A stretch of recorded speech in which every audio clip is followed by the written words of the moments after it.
Baik, siapa yang pernah menyadari bahwa satu-satunya modal untuk kita bisa menjadi rekan sekerja Kristus dan memenuhi semua tugas dan panggilannya, modal itu adalah otoritas. Betul kan? Kenapa harus ada otoritas? Sebab yang kita hadapi kan kuasa kegelapan yang sudah membelenggu hampir semua manusia sekian ribu tahun ini dengan dosa dan kejahatan. Betul tidak? Contoh aja. Ini belum lama salah satu anak saya yang besar, anjingnya melahirkan 5 anak. Lucu-lucu, hampir tiap hari dia kirim foto. Sampai saya bilang, kamu ini cucu belum punya, anjing tiap hari kamu post foto masuk Facebook, saya bilang.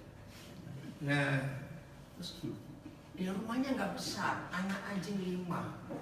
Nah, anak-anaknya sayang kepada si orang, ngurusnya bagaimana? Nah, ringkas cerita, mau nggak mau harus dibagi, nggak sanggup ngurusin. Nah, apa yang kita belajar? Anak anjing saja diminta, nggak rela. Apalagi kita minta milik setan untuk jadi milik Tuhan Yesus. Nanti nggak ilustrasi ini? Mudah atau susah merebut jiwa-jiwa itu dari tangan iblis? Enggak mudah. Maka itu hari ini izinkan saya mengatakan ini. Modal utama kita bukan doa puasa, maaf saudara. Kalau penekanannya pada doa puasa supaya kita jadi punya kuasa, apa bedanya kita dengan dukun-dukun yang sakti karena puasa? Setuju saya ngomong ini? Ya. Modal kita bukan gelar kita. Kok rasanya kurang pas ya? Kalau S1 teologi di Lampung, maunya di Amerika. Maaf saya cuma ngomong. Fuller. Apa itu? Fuller. Oh Fuller. Terserah. Buang jauh-jauh konsep itu. Setuju? Gelar bukan modal. Sekolah di mana bukan modal. Hafal ayat Alkitab bukan modal. Maaf, jangan pernah kita saingan kuat-kuatan puasa. Kamu tuh kalau puasa berapa hari sebulan? Aduh, 1 hari sudah untung, saya kalah, aku ini 3 hari. Maaf, ini saya bicara umum saja. Terus kamu tuh kalau doa kuat berapa jam sih 1 hari? Aduh, 2 jam itu sudah lama. Wih kalah, aku 6 jam. Maaf. Pokoknya jangan mikir hal-hal seperti itu sebagai modal menyelesaikan panggilan Tuhan dalam hidup kita. Kecuali satu, otoritas. Betul? Maaf ya, jangan tersinggung. Kalau kita bawa surat tugas dari organisasi kita, setan menghargai nggak surat tugas itu? Jawab dong. Sama sekali mereka nggak bisa baca. Surat tugas organisasi kita itu hanya berhenti di lacinya Kementerian Agama. Titik.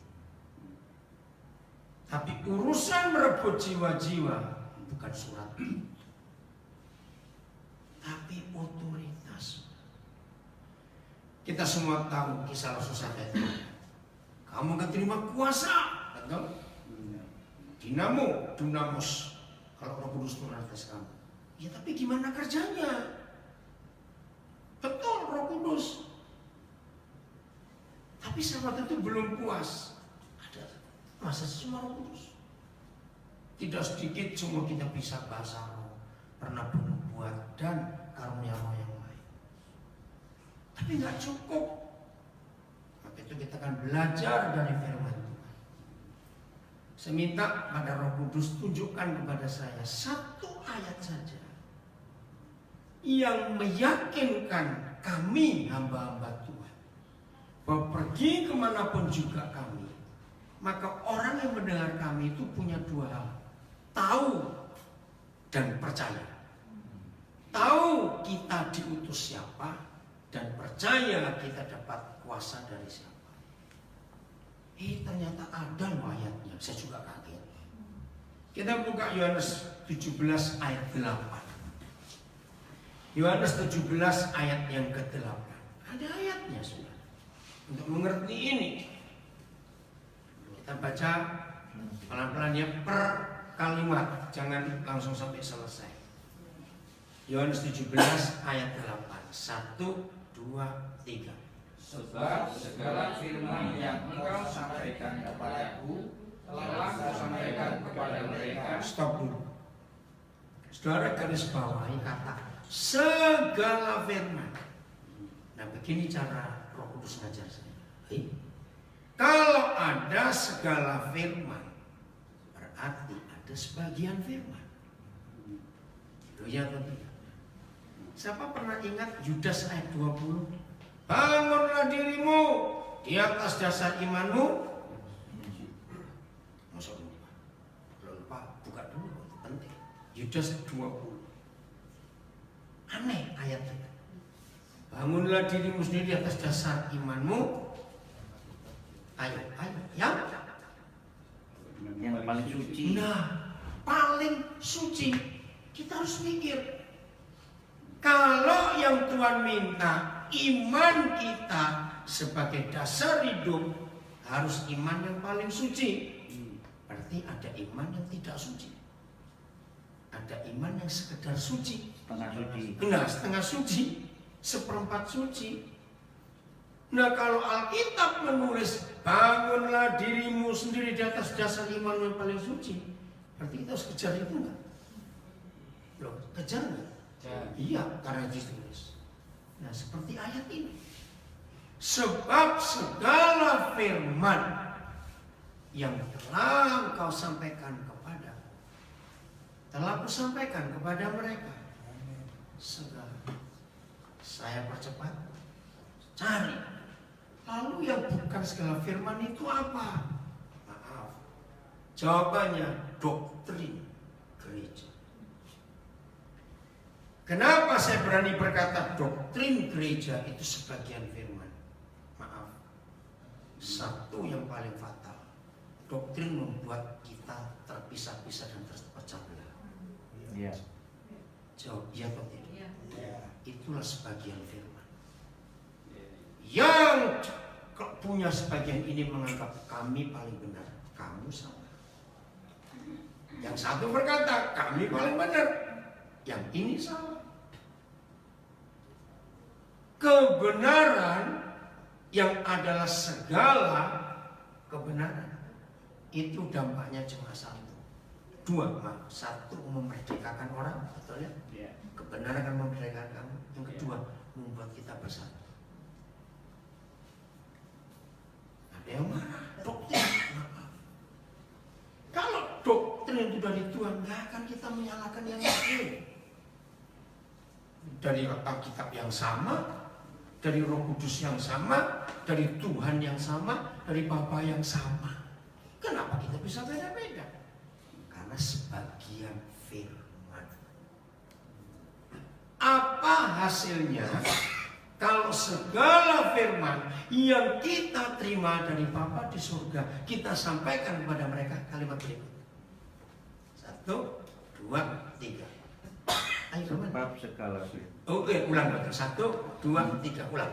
Sebab segala firman yang kau sampaikan kepada mereka telah kusampaikan kepada mereka, Hasilnya. dan mereka telah menerimanya. Terus akibatnya setelah menerima. Mereka tahu benar-benar bahwa aku datang daripadamu. Nah, stop. Ini loh.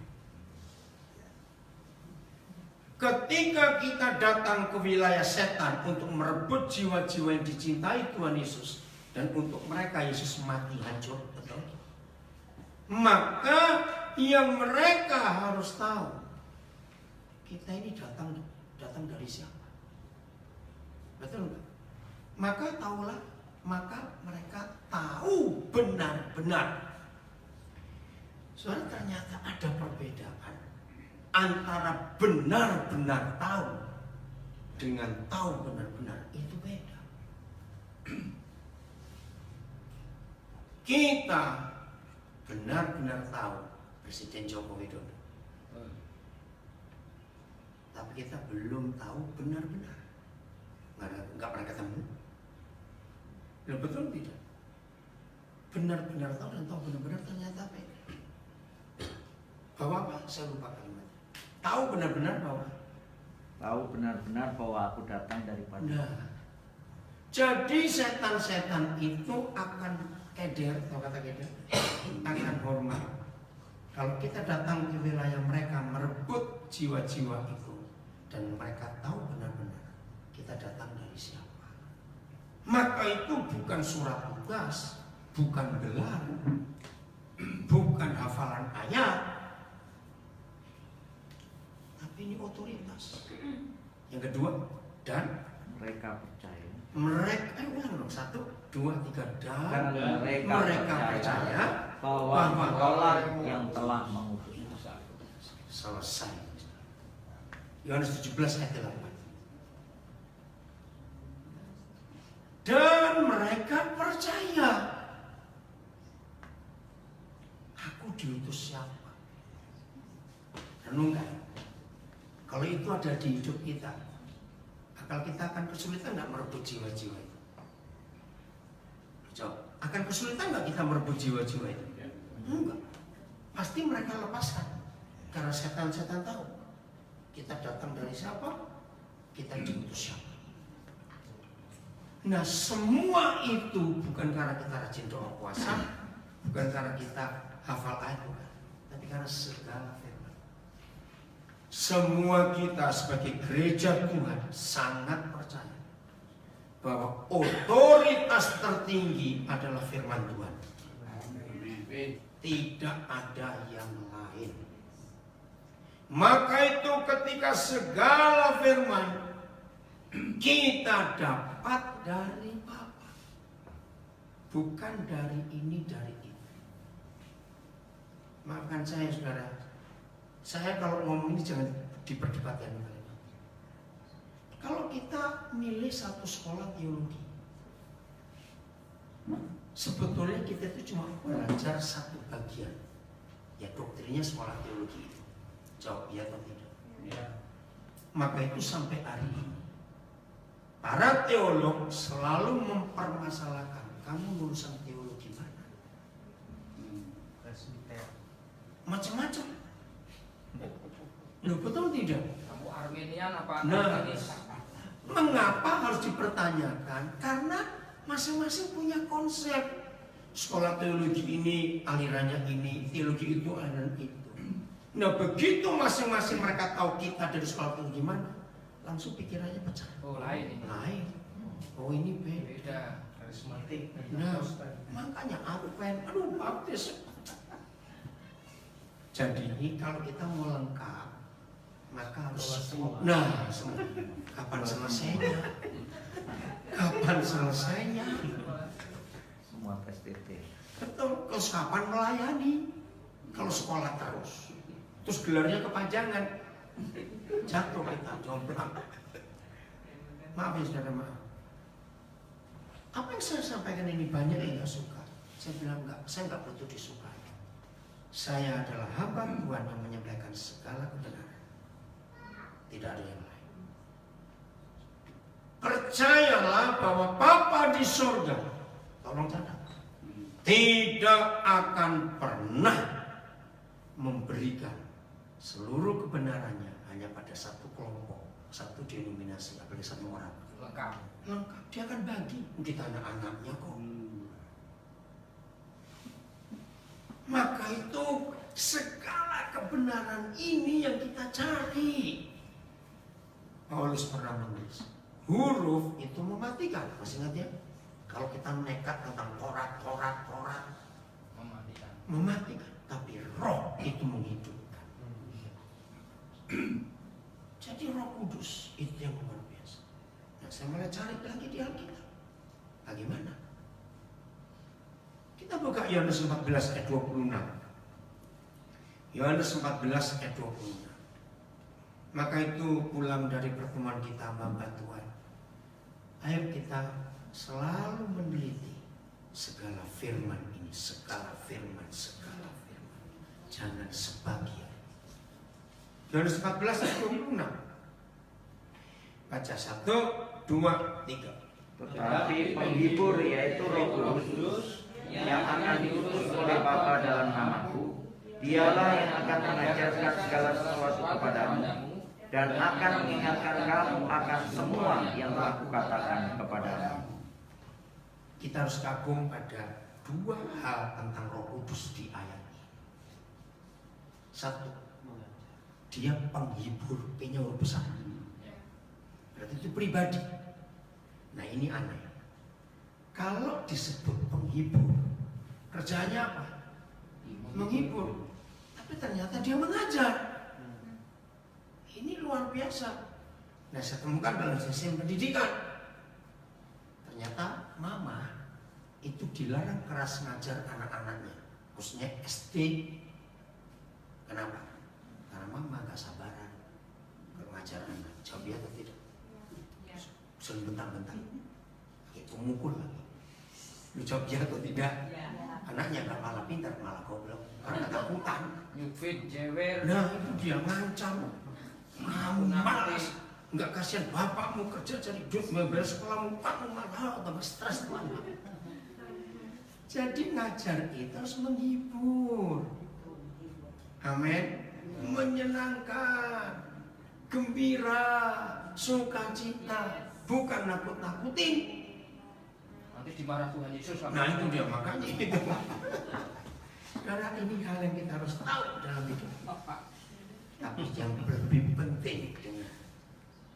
Selama saudara hidup, pernah ketemu dosen-dosen, profesor-profesor hebat. Seorang profesor hebat maksimal dia menguasai berapa pelajaran maksimal. Ayo sebut aja salah nggak apa-apa. Gara-gara ayat ini saya cari karena saya bergerak di bidang pendidikan. Maksimal. Kira-kira aja nyebut apa-apa. Menguasai berapa mata kuliah, berapa ilmu. Maksimal. Sudah prof itu ya. 5. Enggak bisa 10 Pak. 5. Harus tekun, harus menguasai. Itu luar biasa. Nah, Roh Kudus ini menguasai berapa? Baca. Dia akan mengajarkan kepadamu segala sesuatu. Nah, ini dia. Jadi supaya saudara dan saya menemukan, mendapatkan, menerima segala firman, gurunya hanya Roh Kudus. Karena tidak ada tulisan apapun baik di Alkitab maupun di buku-buku lain di dunia yang ada seorang pengajar mampu mengajar segala sesuatu. Hanya ayat ini. Karena kalau kita lihat, maka jangan pernah takut, minder. Aduh, karena aku ini cuma lulusan ini, gak bisa sekolah lanjut. Gimana pandanganmu? Stop. Ada guru hebat gratis ngajar kita. Kok gak aneh sih diajar gratis? Bahkan bisa ngajar berapa? Bisa ngajar berapa? Segala sesuatu. Masalahnya nggak kasih sertifikat. Nggak perlu, kita saya kan nggak perlu sertifikatnya kok. Oke ya, dengar. Ini yang berikutnya. Ini dahsyat sekali. Kalau ada seorang, ya, sejak umur 10 tahun dia mempelajari 20 hal baru tiap hari. 20. Ya, sejak umur 10 tahun. Dan orang ini mati umur 106.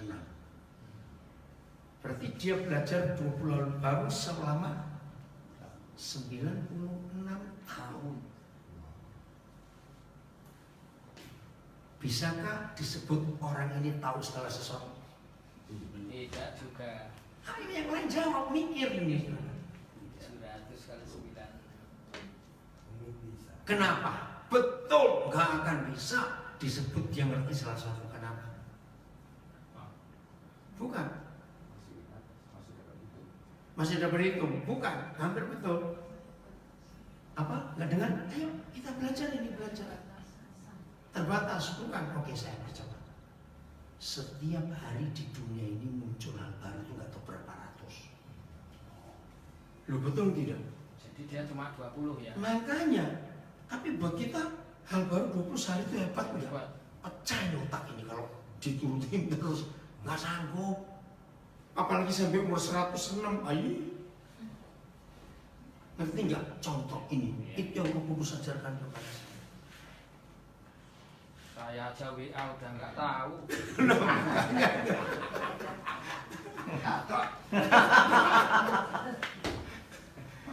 Makanya saya, aduh luar biasa. Wah, Masih ingat Daniel 12 ayat 3? Betul? Masih ingat Daniel 12 ayat 3? Daniel meteraikan kitab ini. Pergilah kamu ke nenek moyangmu. Mati itu. Tapi pada akhir zaman orang akan menyelidikinya dan ilmu pengetahuan makin bertambah. Itu ayat luar biasa.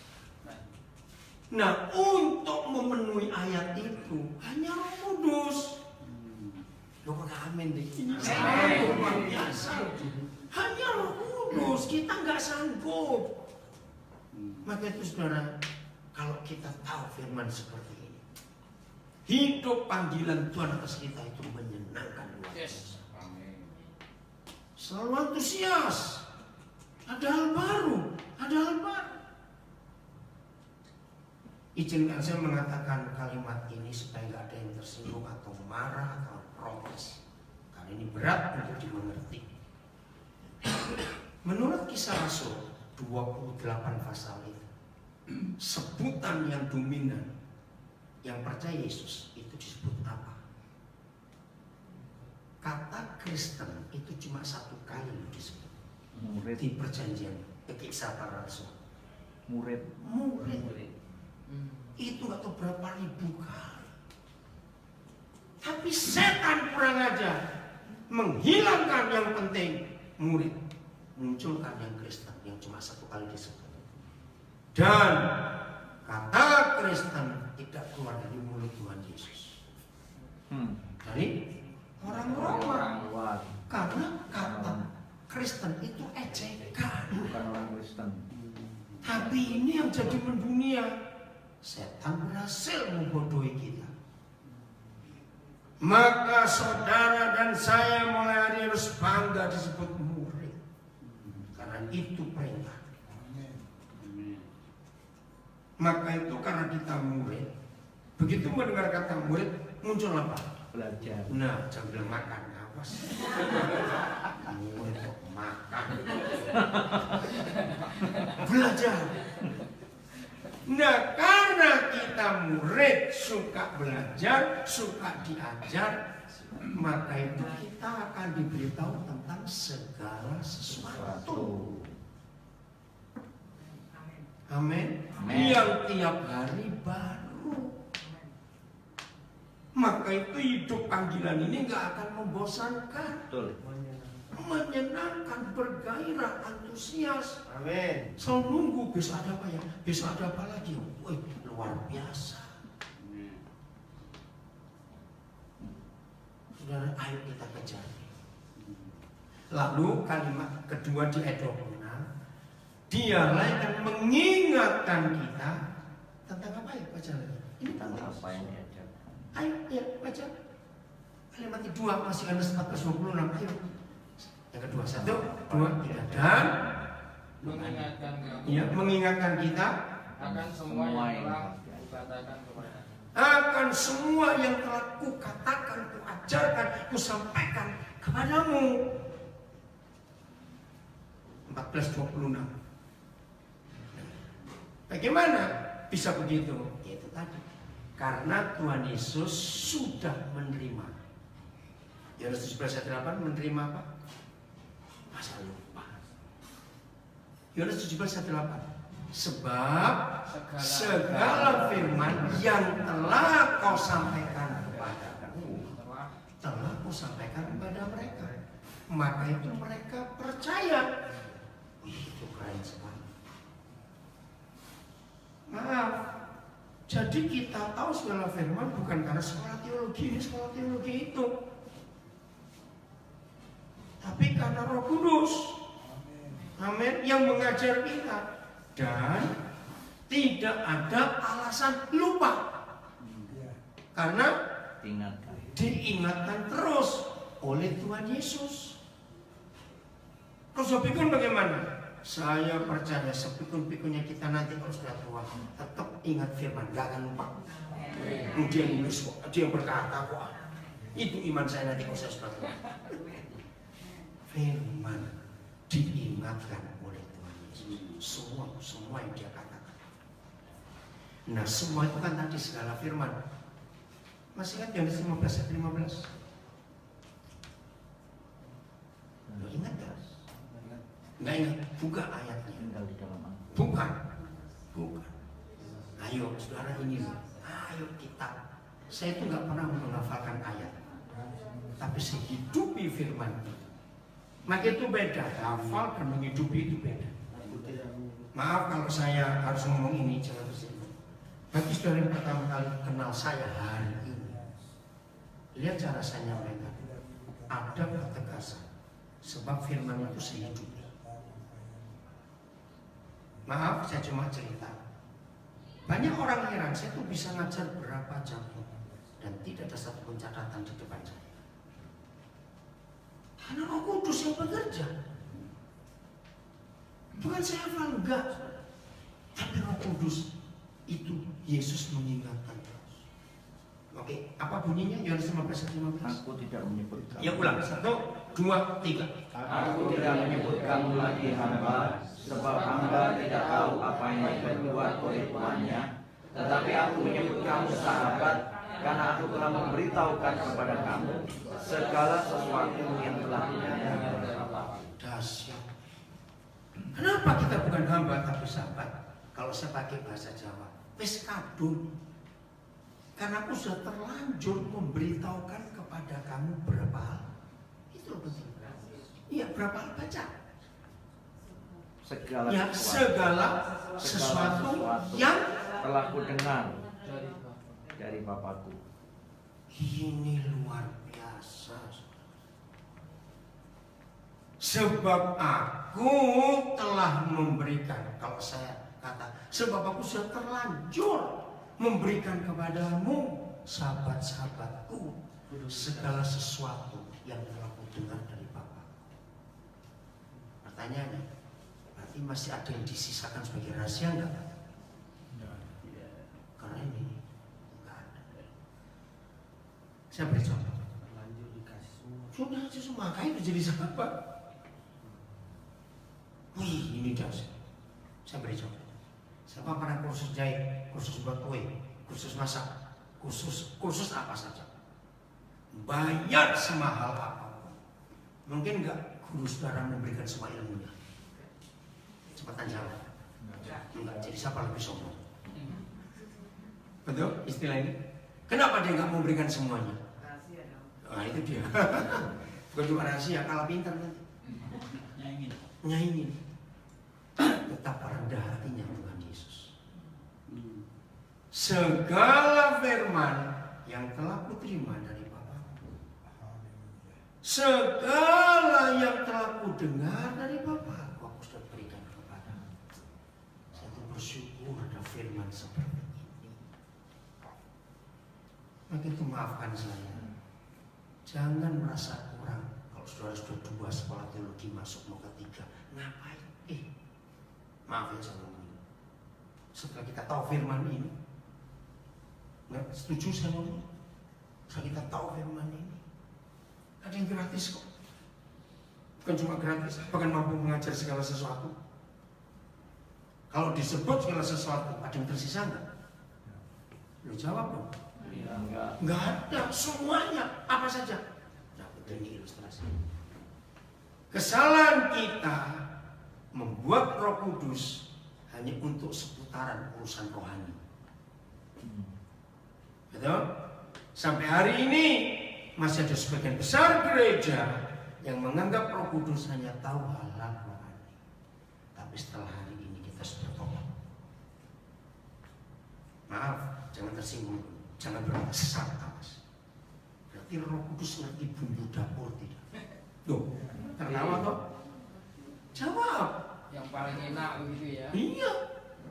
Resep. Serius. Roh Kudus ngerti mode nggak? Oh, tahu. Loh ayo. Tahu. Semua pokoknya. Kimia, biologi, antropologi, fisika, aerodinamika, geologi, semua. Maka itu mulai hari ini jangan kita membatasi dia hanya untuk hal rohani. Terlalu luas yang dia kenal dan tahu. Sekarang tinggal masalahnya kita sanggup nggak diajar? Betul? Sanggup nggak kita? Oke. Tuhan Yesus pernah gagal. Yohanes pasal 16 ayat yang ke-7. Yohanes 16 ayat 7.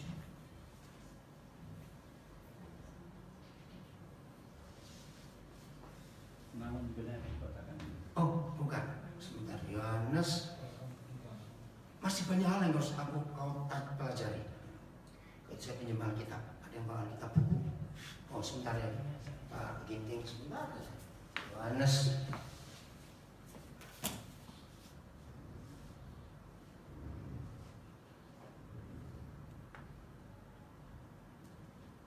ayat 12. Maaf. Yohanes 16 ayat 12. Maaf. Nanti saya akan baca ayat 8 dan 6 benar ya. Itu nanti ayat 12 coba. 1, 2, 3. Masih banyak hal yang harus dikatakan kepadamu, tapi sekarang kamu belum dapat menanggungnya. Saudara bayangkan. Betul, wow harusnya begitu. Ini kegagalan Tuhan Yesus karena dibatasi waktu. Bayangkan diberi tugas ke seluruh dunia. Sekolahnya cuma 3,5 tahun. Mau dapat apa? Ya, betul ya, begitu logikanya. Masih banyak yang harus kuajarkan, tapi karena waktu, kamu nggak akan sanggup menerima semuanya. Masalah nggak ini buat Tuhan Yesus? Lu jawab, masalah tidak? Masalah. Misalnya, Tuhan Yesus memaksa ngajar mereka sampai pagi. Nah, kitanya yang tahu. Ngantuk. Iya. Semua.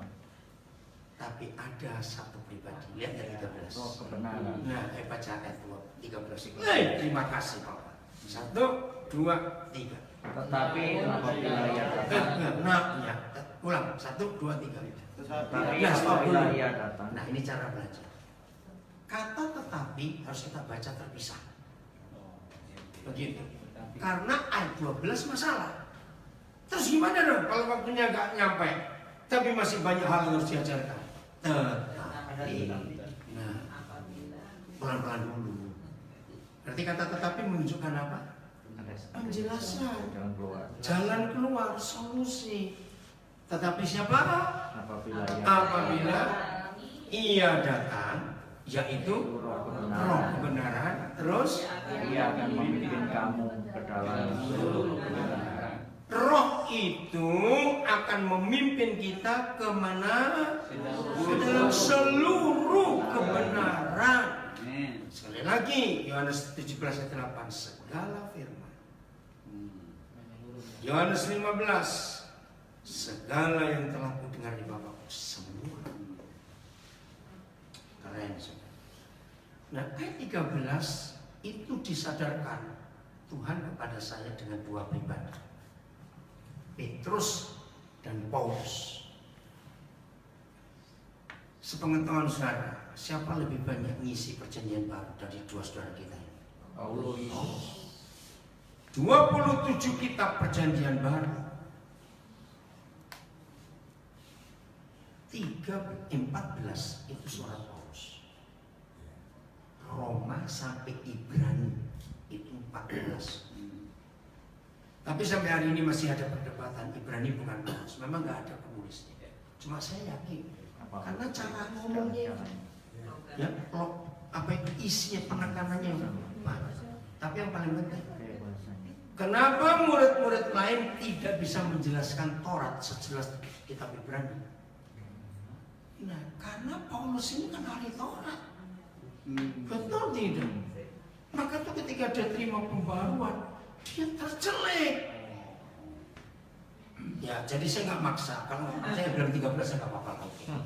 Itu pun sudah dahsyat. Petrus menulis berapa? Dua. Satu dan dua Petrus. Nah, padahal siapa yang kumpul Yesus? Petrus. Bahkan Petrus adalah satu-satunya murid yang menikmati semua mujizat Yesus kerjakan. Siapa pernah jalan di atas air selain Petrus? Enggak ada. Siapa yang pernah punya mertua disembuhkan selain Petrus? Lo betul tidak? Nangkap ikan. Bayangkan pribadi yang mengalami semua mujizat dari Tuhan Yesus, kok nulisnya cuma 2 kitab? Paulus bisa 14 dan berarti 51%. Begini logika. Tuhan Yesus pernah buat buku nggak untuk untuk Paulus pelajari? Enggak. Nah itu saya pernah bongkar ya. 14 surat Paulus itu ternyata 90% yang dia sampaikan sebagai firman Tuhan kita punya sampai hari ini belum pernah diajarkan Tuhan Yesus. Tapi tidak bertentangan. Kenapa? Tapi tidak ada yang bertentangan. Bukan cuma nggak bertentangan, Pak. 90% Tuhan Yesus nggak ngomong soal diaken, soal karunia, soal gereja, macam-macam. Nah, kedua, Petrus pernah sekolah lagi nggak? Paulus pernah sekolah nggak sepeninggal Tuhan Yesus? Tidak. Enggak. Nah, itu dari mana 90% ini? Jawabannya adalah ayat 13. Tetapi roh kebenaran itu yang memimpin Paulus ke dalam seluruh, enggak tersisa sedikit. Percayakah kita di hari ini dan seterusnya? Roh yang sama menuntut memimpin Paulus ke dalam seluruh kebenaran. Dia akan memimpin kita juga semua. Ini cara kita belajar. Betapa luar biasanya. Kembali ke ayat 8. Menarik ayat 8. Masih Yohanes 16. Tadi yang salah saya bilang ayat 8. 7 atau 8. Ya, kata namun itu. Udah? Namun 7. Ya, 7. Maaf, 7 ya. 1, 2, 3. Namun benar yang kukatakan ini kepadamu adalah lebih berguna bagi kamu jika aku pergi. Sebab kalau aku tidak pergi, penghibur itu tidak akan datang kepadamu. Tetapi kalau aku pergi, aku akan mengutus dia kepadamu. Saudara, ini unik. Begini yang Tuhan maksud. Kira-kira kalau kita ada di situ hari itu sebagai murid Yesus, rela nggak kita ditinggal guru kita ke surga? Enggak. Kenapa? Ya, alasan paling utama adalah sering makan gratis. Mujizatnya nggak bisa habis. Betul nggak? Wah, enak nggak belajar. Dan yang lain-lain lagi. Maka itu ada kalimat, namun benar yang kukatakan. Berarti sebelumnya ada sesuatu nggak? Apa sesuatunya? Lo apa? Kalau sampai kata, namun benar yang kukatakan. Berarti sebelumnya ada apa? Berat ditinggal, jangan pergi dong Tuhan. Murid berduka cita. Murid berduka cita. Bahkan setan pun nggak ingin membunuh Yesus. Setan beranggapan biar dia sampai tua di dunia. Tapi kecil. Coba, ini kecilnya setan. 1 Korintus 2 ayat yang ke-6. Setan kecil yang betul. Menyesal dia. Nah, kita baru memperingati hari Paskah kemarin tanggal 21. 1 Korintus 2 ayat 6. 6, 7, 8. Ya, 1, 2, 3. Ulang. Sungguh, 1, 2, 3. Sungguh pun demikian, kami memberitakan hikmat di kalangan mereka yang telah matang, yaitu hikmat yang bukan dari dunia. Stop. Hikmat yang bukan dari dunia. Kedua, Yang bukan dari penguasa-penguasa dunia. yang kedua, hikmat dari setan-setan penguasa dunia. Yang ketiga, Yaitu penguasa-penguasa yang akan dia. maaf, itu masuk yang kedua. Terus, Tetapi yang memberitakan ialah hikmat Allah yang tersembunyi. nah stop dulu. Ingat ya, ada 3 macam hikmat. 1 yang bukan dari dunia, 2 bukan dari penguasa-penguasa dunia yang akan ditiadakan dari setan-setan. 3 hikmat yang dari Tuhan, yang tersembunyi dan rahasia. Nah ini kalau bahasa Jawa bagus, sudah delik nyelepit. Nah, saya nggak tahu itu bahasa Indonesia bagaimana. Itu keren ya, sudah delik nyelepit. Jadi susah dicari atau mudah dicari? Susah. Oh terima kasih Bapak, ada Roh Kudus yang luar biasa. Ulang ayat 8, 1, 2, 3. Oh, ayat 7 sudah selesai belum? Belum. Oh maaf, ya. Ulang ayat 7. Maaf, 1, 2, 3. Tetapi yang kami beritakan adalah hikmat Allah yang tersembunyi dan rahasia yang sebelum dunia dijadikan telah disediakan Allah bagi kemuliaan kita. Saudara coba bongkar ya. Yang kami beritakan ialah hikmat Tuhan yang tersembunyi dan rahasia, yang telah disediakan sejak Sebelum dunia dijadikan. bayangkan, berarti Adam dan Hawa belum ada. Yang telah disediakan sejak dunia belum dijadikan untuk, ini dahsyat kalimat ini, untuk apa? Bagi kemuliaan kita. Bagi kemuliaan kita, gerejanya. Waktu pertama kali Roh Kudus ajar ini, saya bilang, Papa, seandainya firman Tuhan nggak se-Alkitab Bible cuma 1 ayat ini saja, buat saya cukup. Sebab sejak dunia belum ada, berarti nenek moyang saya belum ada, orang tua saya belum ada, tapi sudah telah disediakan untuk kemuliaan saya, untuk kemuliaan saudara. Dahsyat nggak ini sekarang? Nah harusnya ini yang kita kejar. Bukan hikmat dari dunia, pengetahuan, gelar, maaf, embel-embel apalah, doktrin ini. Bukan itu. Aturan main. Aturan main, macam-macam lah, sampai capek sendiri. Banyak gereja hancur, bukan karena setan, tapi karena buat peraturan-peraturan. Tadi dalam perjalanan di pesawat, ternyata ada batuan turun sama-sama dijemput barang kami. Orang Lampung saya nggak sebut namanya. Terus tanya dari mana? Oh kami rapat panitia ad hoc. Langsung saya bilang kok kayak DPR. Urusan gereja kok pakai ad hoc itu ada apa? Loh bener nggak saudara? Kedengarannya gatal kuping saya. Ad hoc. Nah itu dia. Saya ngomong begini. Saya itu belasan tahun memimpin organisasi. Kok dihitung sekarang sudah pulang. Setiap kali saya diminta untuk memimpin rapat apa saja, urusan pelayanan, saya selalu memberi pertanyaan dulu kepada yang hadir.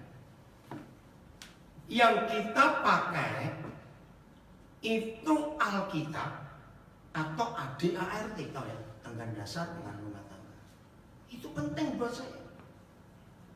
Kalau floor, kalau yang hadir bilang pakai Alkitab, saya akan pimpin. Tapi kalau menggunakan ADART, maaf, urus sendiri. Alasannya gampang. Yang ditulis saja belum semua kita lakukan. Sombong nambah buatan sendiri. Saya berkata betul atau salah? Loh, betul atau salah sih Pak? Lu serius loh saudara. Yang tertulis saja belum kita lakukan semua. Maka itu orang yang mimpin rapat, nggak ada yang bisa bantah. Firman kok dibantah, ya bantah sendiri. Tapi kalau ada ART, diperdebatkan nggak habis-habis. Kurang ini, salah itu, tambah ini. Gebrak meja.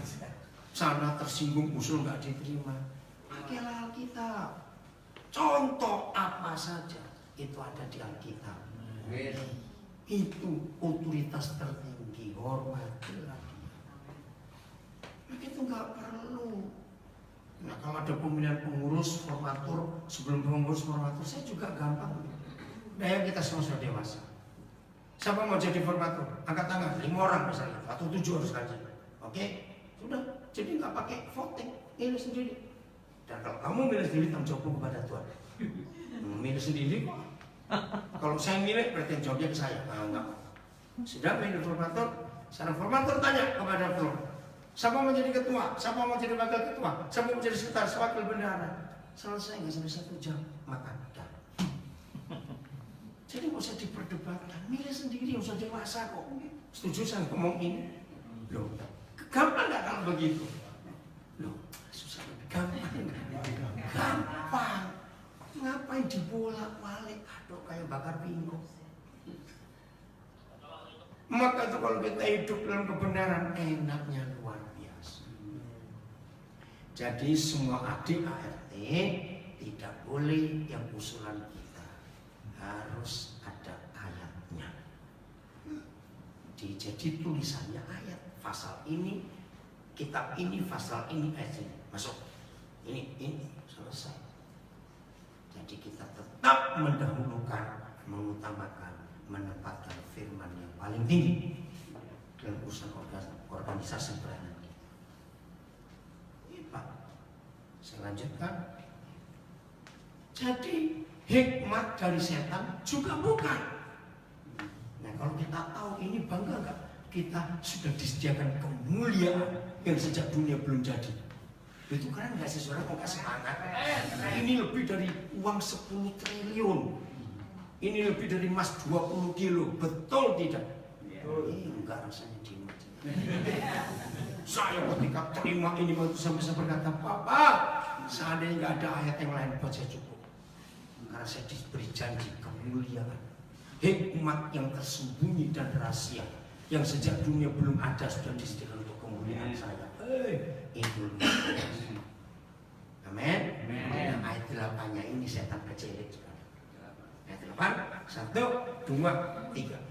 Tidak ada dari penguasa dunia ini yang Mana suara yang lain? Ulang, saya nggak mau. 1, 2, 3. Tidak ada dari penguasa dunia ini yang mengenalnya. Sebab kalau sekiranya mereka mengenalnya, mereka tidak menyalibkan Tuhan yang mulia. Tidak ada penguasa dari dunia yang mengenal hikmat Tuhan yang tersembunyi dan rahasia, yang jauh sejak dunia belum dijadikan telah disediakan Tuhan untuk kemuliaan kita. Seandainya si penguasa dunia mengenal hikmat itu, maka mereka tidak akan menyalibkan Yesus Tuhan kita yang mulia. Apa sih artinya? Begini, setan itu bencinya kepada Yesus luar biasa. Seperti orang-orang Jakarta bencinya pada Ahok. Nyesel mereka. Tobat kamu, betul tidak? Mereka memaksa Ahok di penjara dan berhasil. Iblis memaksa Yesus dibunuh dan berhasil. Maksud iblis habis. selesai. Ternyata dia menyesal sampai hari ini.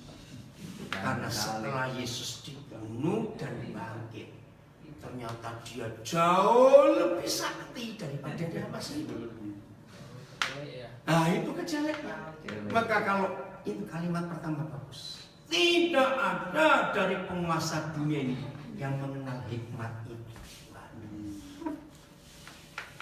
Jadi kalau iblis tahu duluan, maka Yesus dibiarkan sampai tua. Nah, sampai dia nggak mati-mati sudah.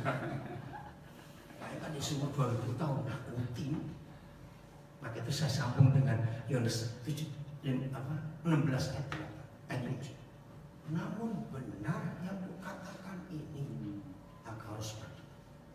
Kalau aku tidak pergi, roh kebenaran gak akan datang kepada. Pakai perbandingan. Berarti Tuhan Yesus kalah nggak dengan Roh Kudus? Istilahnya, kalau baca ayat itu kalah nggak? Kalah. Roh Kudus lebih hebat. Tapi hebatnya Yesus rendah hati dan dia tahu pembagian tugas dari 3 pribadi. Yesus kok model kita, nggak mau cepat-cepat mati. Umur 33, ulang tahun terus. seru ayatnya. Karena kalau aku nggak pergi, roh itu nggak datang. Kenapa? Kalau Yesus nggak mati-mati, Lampung berapa ratus tahun sekali udah berjatah sekali. Nah dia harus keliling kemana-mana dong. Malah nggak pernah mungkin. Tapi ada Roh Kudus yang menggantikan. Bahkan lebih hebatnya tetap ada sesuatu. Maka mulai hari ini kita andalkan Roh Kudus itu luar biasa. Jadi yang mampu menyampaikan segala firman adalah Roh Kudus. Yang mampu mengajar kita tentang segala sesuatu adalah Roh Kudus. Yang mampu menyampaikan segala hal yang didengar dari Bapa kepada Tuhan Yesus adalah Roh Kudus. Itu yang terjadi di Kisah Rasul 1 ayat 8. Kamu akan terima kuasa kelak nanti kalau Roh Kudus turun atas. Nah ini otoritas. Berarti otoritas itu firman. Jangan diganti yang lain. Sekarang kita akan lihat satu ayat. Ini ayat yang paling panjang di dalam seluruh surat Yohanes yang ada 3. 1 Yohanes, 2 Yohanes, 3 Yohanes. Tapi ini yang paling panjang. Bukan. 1 Yohanes 2 ayat 27. 1 Yohanes 2 ayat 27. Saya 8 menit lagi habis. 1 Yohanes 2:27. Udah pelan-pelan ya. Nah maaf. Inilah satu-satunya ayat dalam seluruh Alkitab. Saya ulangi, satu-satunya ayat dalam seluruh Alkitab yang memberitahu kita sebetulnya urapan itu apa. Karena banyak gereja tidak pernah dibawa Roh Kudus meneliti 1 Yohanes 2:27. Maka urapan disalahkaprakan. Pakai minyak, merinding, kejat-kejat, gemetar, rebah, nangis, tertawa. Maaf, nggak ada ayatnya. Semua kita harus kembali kepada firman. Amin. Tidak boleh keluar dari firman. Maafkan saya kalau saya harus mengatakan kalimat. Saya tuh sedih kalau ada teman-teman saya khotbah baca ayat ini kesaksian, terus ngambil ayat lain lagi kesaksian, ambil ayat nyanyi, yang denger itu bingung, nyambungnya ini kemana? Maaf ya saudara. Terus dia datang mendengar firman ini mau belajar apa? Maka itu ketika jemaat pulang gereja, tadi kamu belajar apa? Gak tahu, gak ngerti. Maaf. Bahkan yang berkata lucu. Maaf.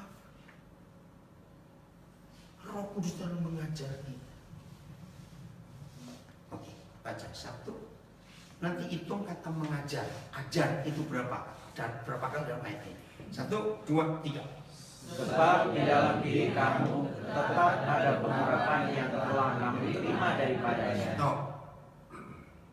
Sebab di dalam diri kita masing-masing tetap ada pengurapan yang telah kita terima daripadanya.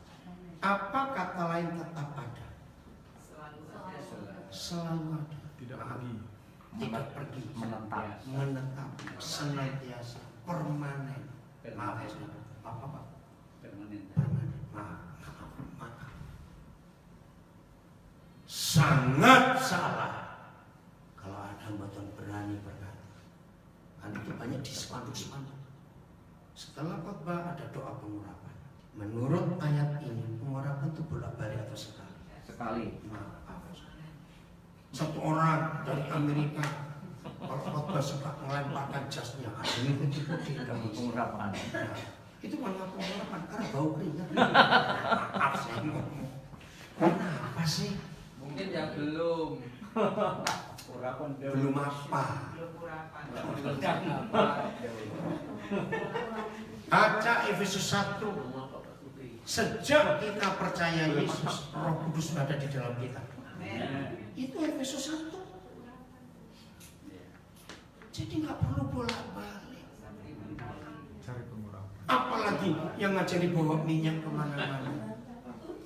Kasihan Tuhan kalau dia kalah dengan minyak. Loh, betul. Sadar tuh. Tapi rasanya memang maknyes gitu loh. Gimana saudara? Yesus itu Yesus. Nggak usah pakai plus. Ngerti? Plus minyak, plus banner, plus kencorotan, plus batu direbus, plus garam. Dalam nama Yesus tidak ada barang itu. Itu merendahkan derajat Tuhan Yesus. Betul? Tolong jangan aneh-aneh. Lihat berapa minggu ini viral di sosial media, pendeta pakai garam, surat utang, dikit-dikit pakai garam. Lepasin utang. Orang lepasin utang.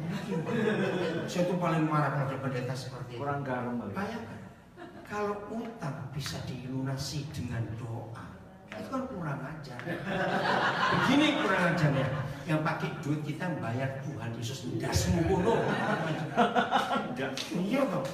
Lo kok enak sekali kalau kita utang semua terus kita doa bareng-bareng. Apalagi saya suka sidak ke menara-menara doa. Dengar yang suka ke menara doa. Cek yang doa ini siapa. Ada beberapa orang hutangnya banyak, sembunyi menara doa, handphone dimatiin, kurang ajar. Yang lagi kan setengah mati. Enggak benar. Kenapa? Tempat persembunyian. Itu fakta loh saudara. Saya ngecek berapa menara doa begini isinya. Kenapa? Menara ratapan. Jadi salah. Urapan bukan begitu. Merinding bukan begitu. Kalimat berikut masih 20 detik. Ayo, siap? Kalimat berikut 1, 2, 3. Ulang dong, saya nggak jelas. Karena itu tidak perlu kamu diajar oleh orang lain. Itu, saudara, ini kalimat buat saya shock. Sombong betul. Karena ada urapan yang tetap di dalam kita, yang sudah ada sejak dulu ketika kita bertobat. Hal pertama yang muncul adalah kita nggak perlu diajar oleh orang lain. Ih, sombong sekali. Ini lagi belajar ini. Nah, makanya saya diskusi dengan Bapak di surga, ini gimana ceritanya? Sombong sekali. Maaf. Saya beri contoh. Saya beri contoh dulu dengan.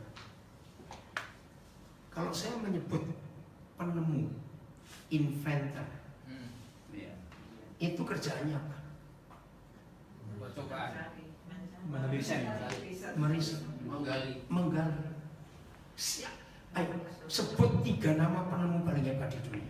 Thomas Edison, Albert Einstein. Albert Einstein, siapa lagi?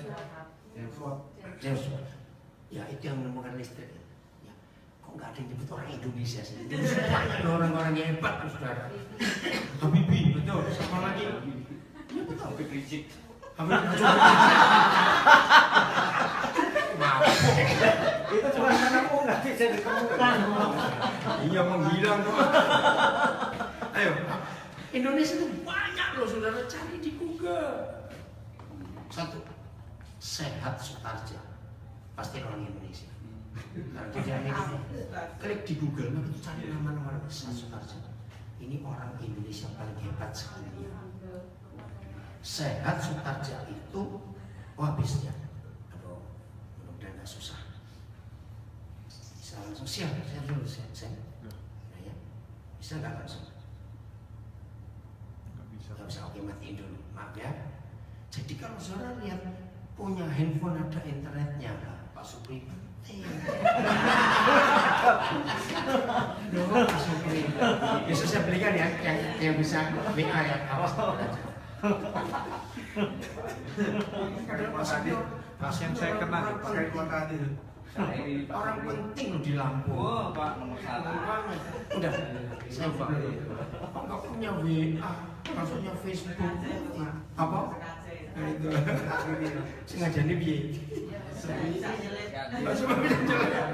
Sembunyi di tengah itu. Sembunyi. Ya, cari nanti orang-orang Indonesia. Saya sebut berapa nama ya? Saya ingat. Stupid phone. Itu 03. Biasa dulu. Andi. Dokter Andi. Andi siapa?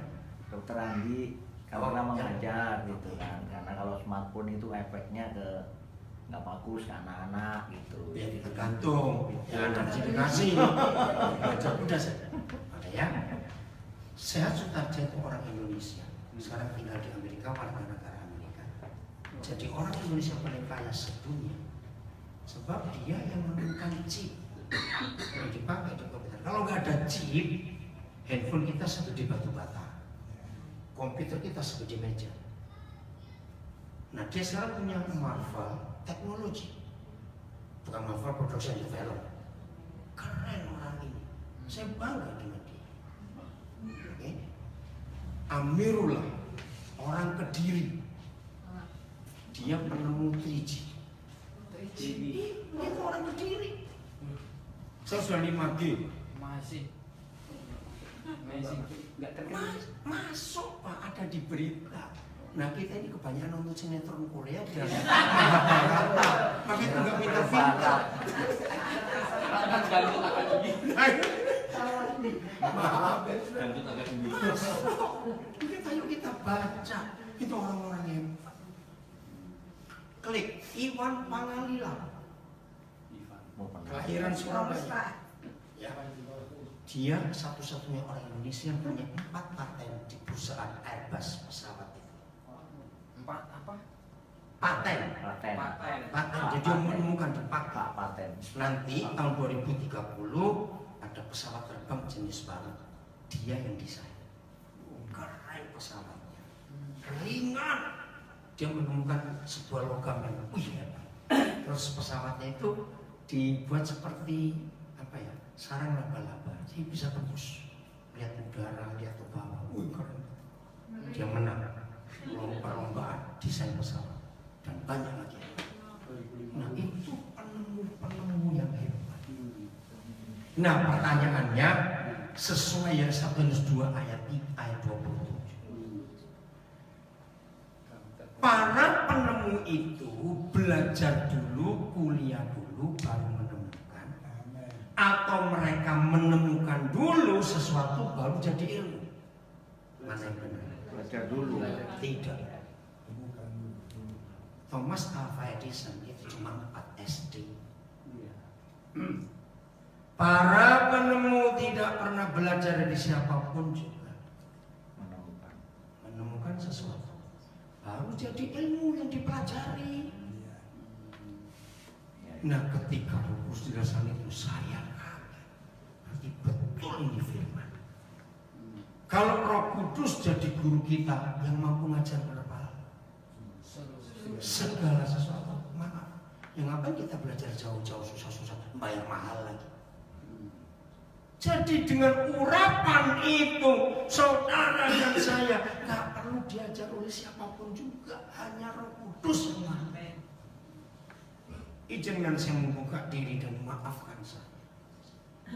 Saya ini cuma punya ijazah SMA. Itu pun ijazahnya hilang. Hilang ya? Hilang, waktu itu nggak bisa kuliah.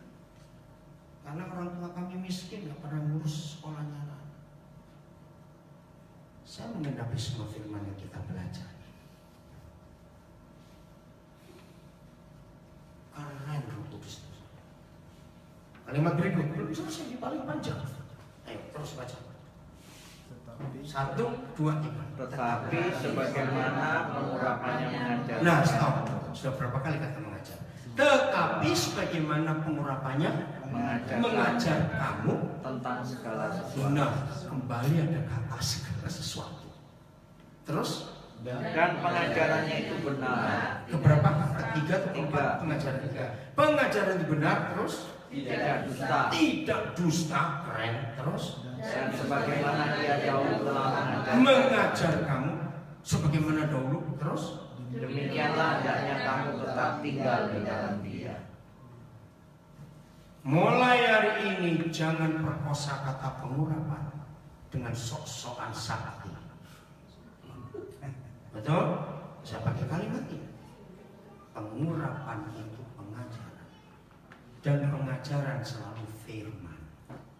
Dan kembali lagi ke Yohanes 13:8, segala firman itu karena pengurapan Roh Kudus. Maaf, yang namanya kebenaran perlu disanggah nggak? Perlu diperdebatkan nggak? Jawab, tidak. Tapi kenapa di teologi harus disanggah? Maaf. Kalau ilmu dunia silakan. Tapi kebenaran adalah kebenaran. Harus ingat tita. Bilangan 9, tita. Jangan lupa. Jadi kita sudah punya pengurapan sejak dulu. Ketika kita bertobat dan Roh Kudus hadir di hidup kita, dan dia tetap ada dengan kita, dan tiap hari dia mengajar hal baru kepada kita, amin, bahkan segala sesuatu. Mudah-mudahan ayat terakhir 1 Korintus 2 ayat 10. 1 Korintus 2 ayat yang ke-10. Ya. Nah, kita nggak pernah bosan kita saudara kalau Roh Kudus bukakan itu. Aduh, menyenangkan sekali. 1 Korintus 2 ayat 10. Kalimat pertama 1, 2, 3. Ya, ulang. 1, 2, 3. Karena kepada Ya. kita Allah telah menyatakannya oleh Roh. Stop dulu. Karena kepada kita Tuhan telah menyatakannya oleh Roh. Huruf besar bukan Roh? Ya. Nah, sekarang kita bongkar. Nyanya itu apa? Telah menyatakannya. Nyanya itu tentang apa? Hikmat. Bukan, tentang ayat 9. Tentang ayat 9. Apa yang tidak pernah? Nah, apa yang tidak pernah dilihat oleh mata, yang tidak pernah didengar oleh telinga, yang tidak pernah muncul di hati manusia, itu kan misteri. Ya betul enggak? Kalau belum ada tahu, kita sudah baca, masih di sana, coba kita belum tahu. Ini misteri, ini rahasia. Tetapi Tuhan menyatakan rahasia itu oleh Roh. Amin ya saudara. Begitu dong. Dapat sesuatu yang luar biasa. Oh, Terpesona. terpesona. Terus koma, belum selesai. Koma berarti. Koma. Apa? Ayo kok ragu-ragu. 1, 2, 3. Sebab Roh menyelidiki berapa hal, segala sesuatu. Stop dulu. Ini tata bahasa. Di dalam bahasa apapun juga, bahasa Inggris, Jawa, bahasa Lampung, bahasa Batak, bahasa Mandarin, bahasa Itali, Jerman, Batak juga. Kalau sudah ada kata segala sesuatu, itu titik. Karena nggak ada lagi. Ya, betul. Tapi firman ini menulis koma. Terus satu kata tadi. Setelah koma bahkan dengan stop. Tunggu dulu pelan-pelan. Kalau ada kata bahkan itu artinya apa? Nah, ini bingung. Sudah segala. Langkahnya sudah segala sesuatu kok bahkan. Lama saya merenungkan itu. Apalagi ini? Ternyata begini maksud Tuhan lewat Paulus. Segala sesuatu yang ada di dunia ini. Bahkan hal-hal yang tersembunyi dalam diri Bapa kita di surga. Amin. Kok cuma bagi yang lain? Amin. Dasar. Jadi Roh Kudus itu sangat mampu mengajar kita tentang segala sesuatu yang di dunia ini dan segala sesuatu yang tersembunyi dalam diri Tuhan. Amin. Maka itu pertanyaannya, kita kan kurang apa? kecuali kurang ajar. Loh maaf, betul tidak? Kalau sampai kayak begini mau kurang apa lagi? Ayo, masih ngotot mau sekolah teologi lagi di mana? Ngejar minyak. Ngejar minyak, urapan itu. Maaf. Oke, sekarang kita kuliah. Yohanes 14:26 dikatakan Roh Kudus mampu mengajar kita tentang di 1 Korintus 2:10 Roh Kudus mampu mengajar kita menyelidiki segala sesuatu.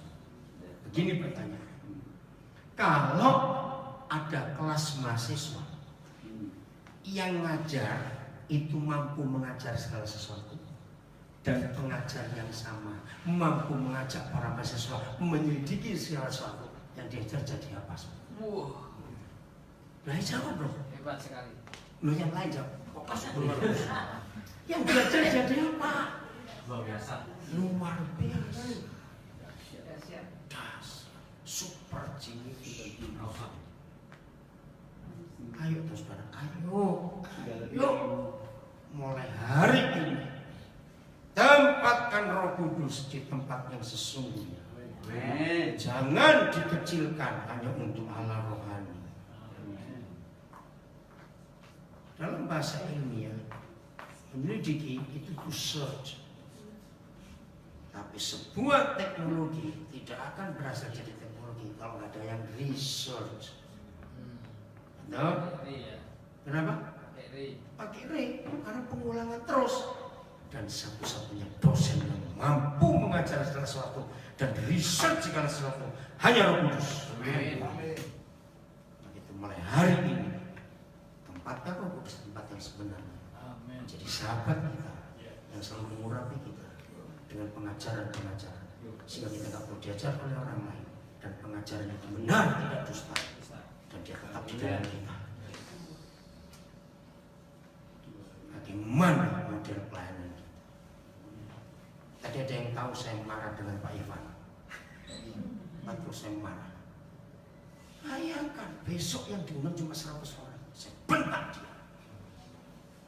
Kalau kamu tetap ngotot 100, saya nggak akan datang besok. Jahat sekali dong.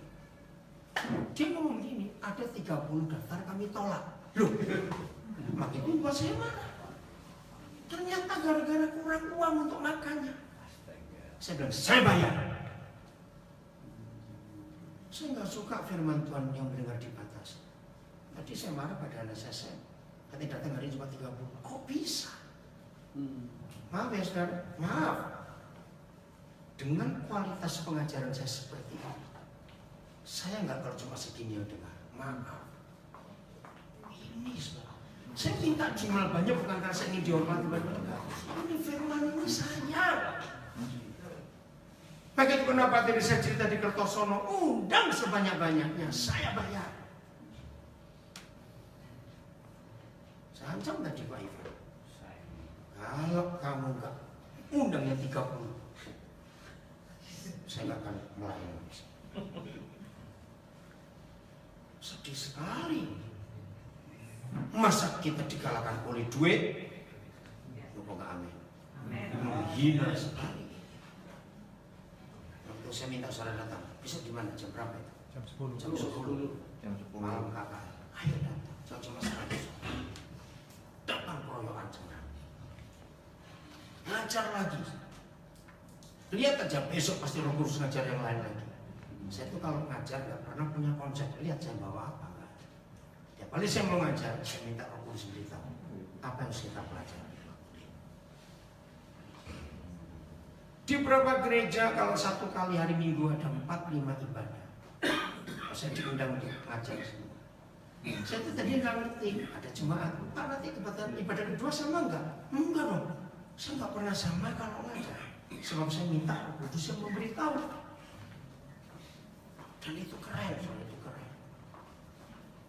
Nah itu berapa awal-awal saya pakai live streaming, saya cuma cerita ya.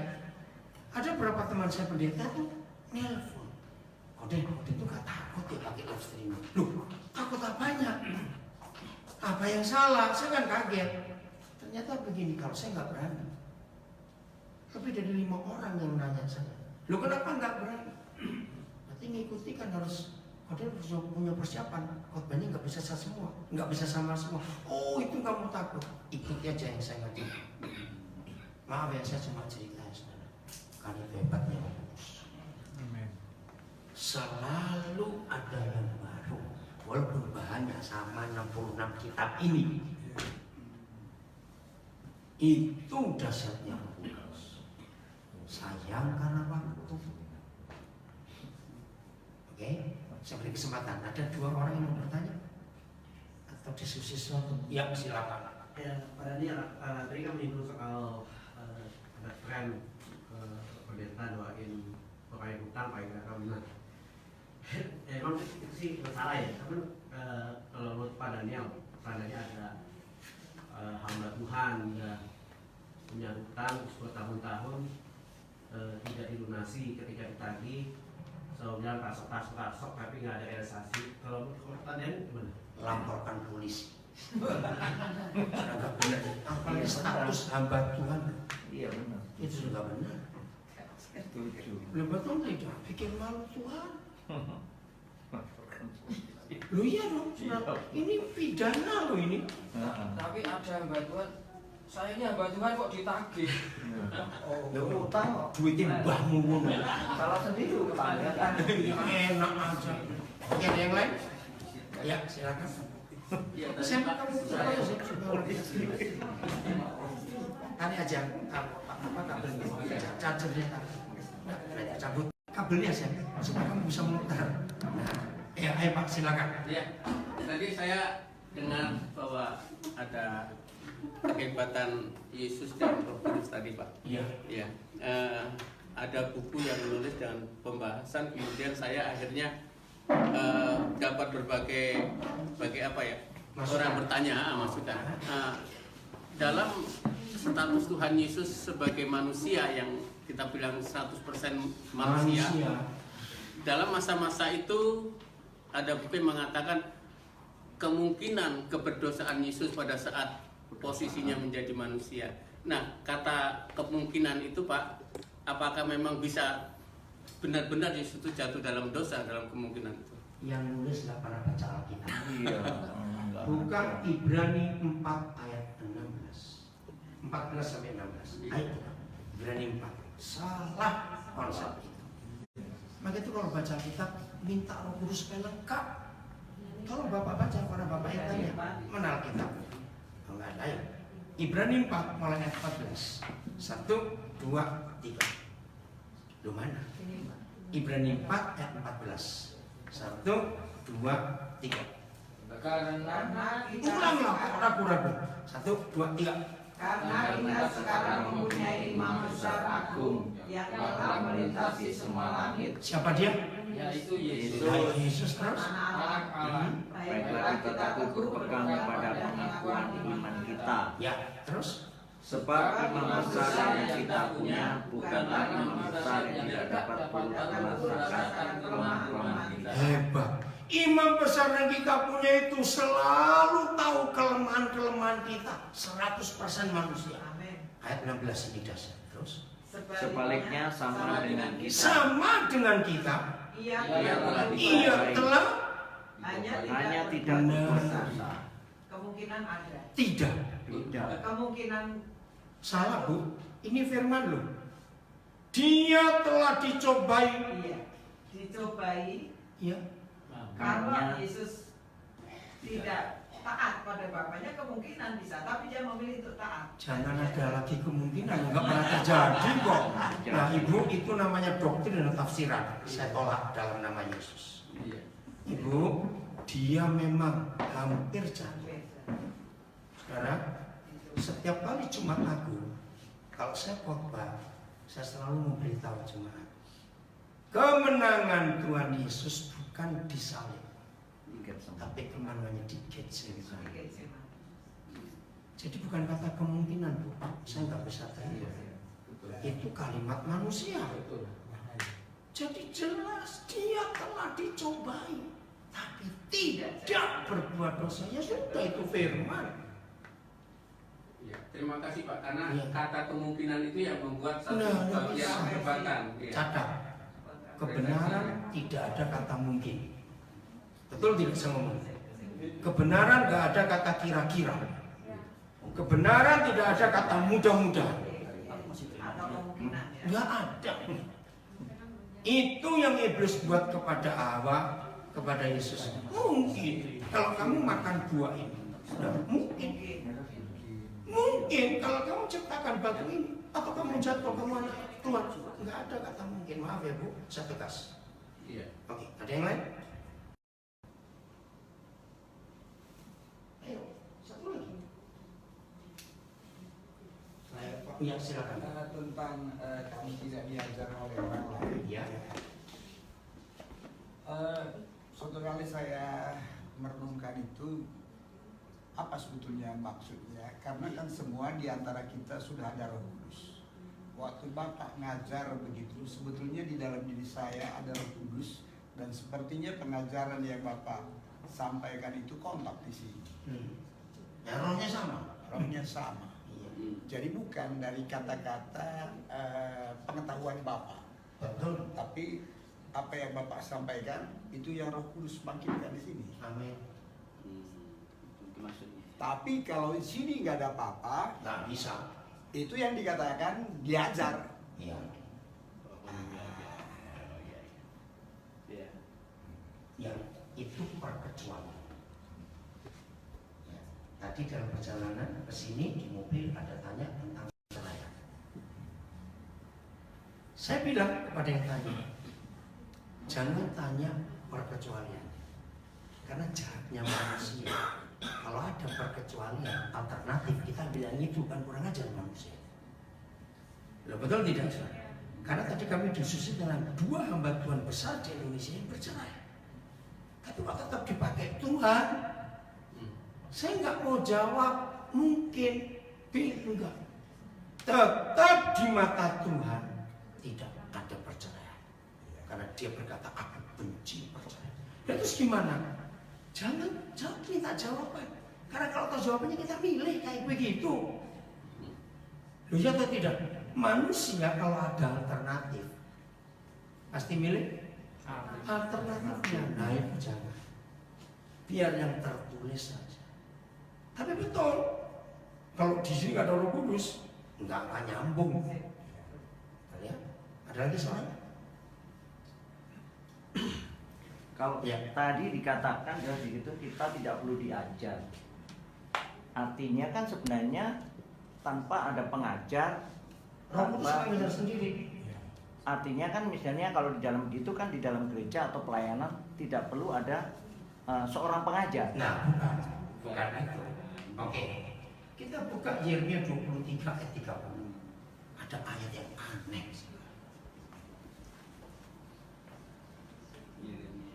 23 ayat 30.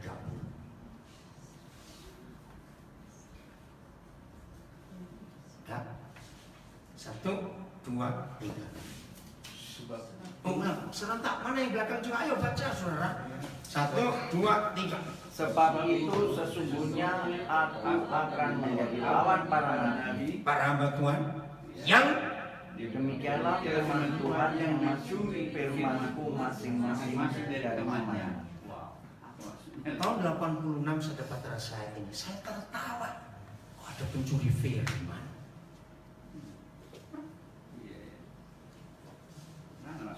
Nah, saudara ingat ada beberapa bagian saya sebutkan. Ya, waktu saya ngajar, itu saya sebut nama orang. Jadi kalau saya nyampaikan sesuatu dari orang, saya harus sebut itu dari hamba Tuhan siapa, supaya saya nggak dituduh pencuri. Ngeri ayat ini.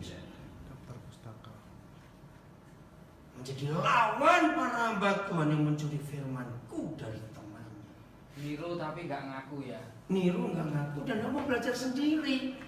Nyomot sana, nyomot sini, jiplak, terus katanya harus.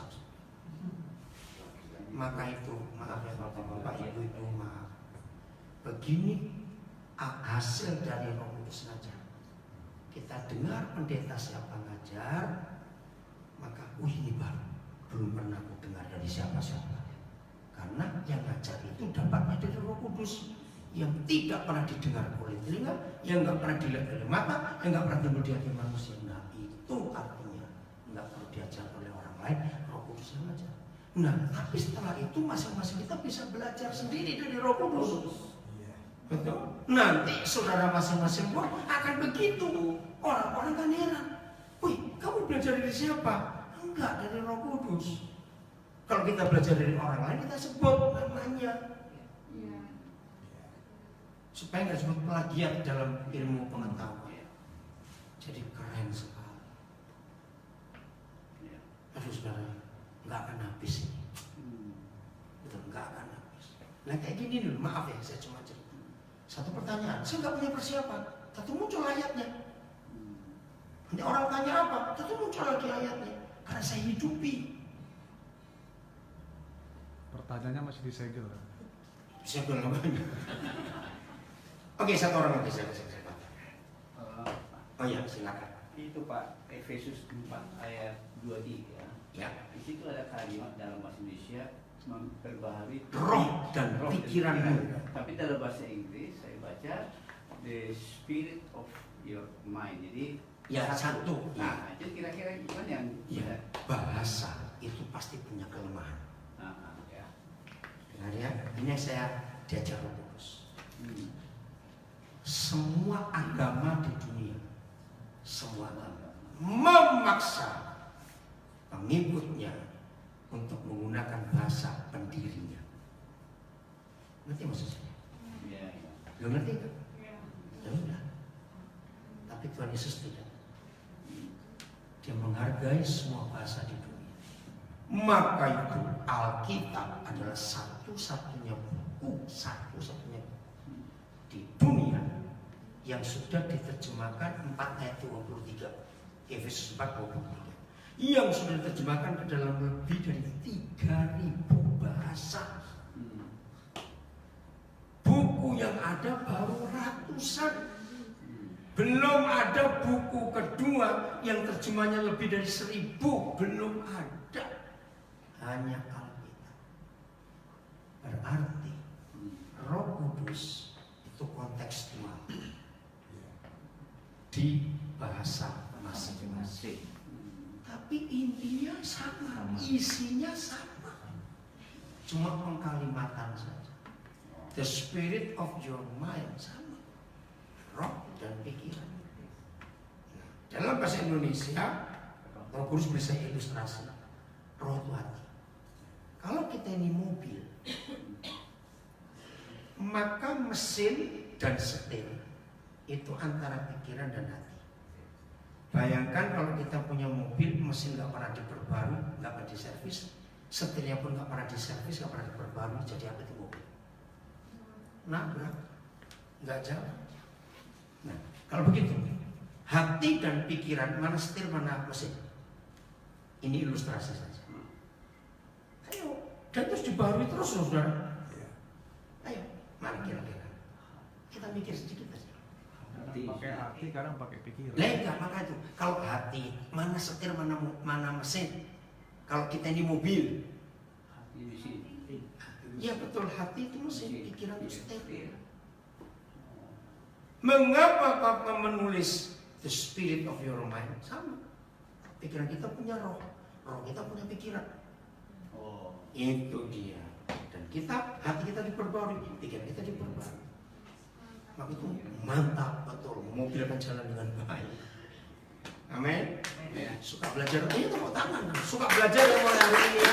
Begitu hebat ya, itu belum lagi yang lain-lain. Tuhan memberkati.